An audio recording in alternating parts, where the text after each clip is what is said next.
Hey guys, welcome back to our discussion of hand tools for timber framing. This is part 2, hand saws. All right, the next phase of cutting a timber frame is cutting. Obviously, we're just showing you hand tools today. We love the Japanese hand saws. And in particular, this saw is made by Silky. It's their Zorin saw.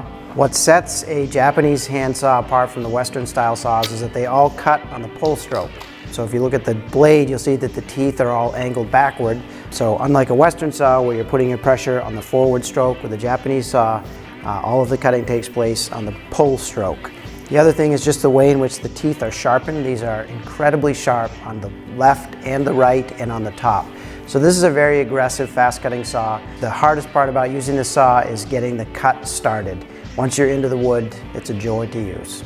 One thing that's particularly important about the Silky Zorin is the light touch. If you try to, and this goes for really all of the Japanese hand saws, a lot of times I see people grabbing one and they try to use all of their muscle and force, and really the Japanese hand saws work most effectively and do the most work for you when you use a light touch. So don't show everyone how strong you are.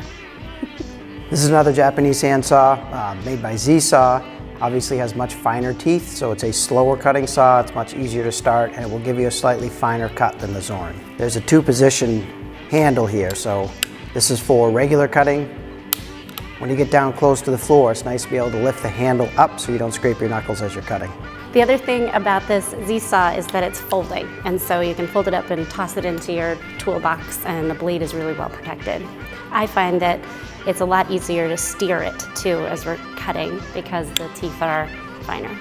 This is a general purpose Japanese Carpenter Saw. It is the style is Ryoba. This has a crosscut tooth on one side and a ripping tooth on the other, so you can really completely saw tenon with this style of saw.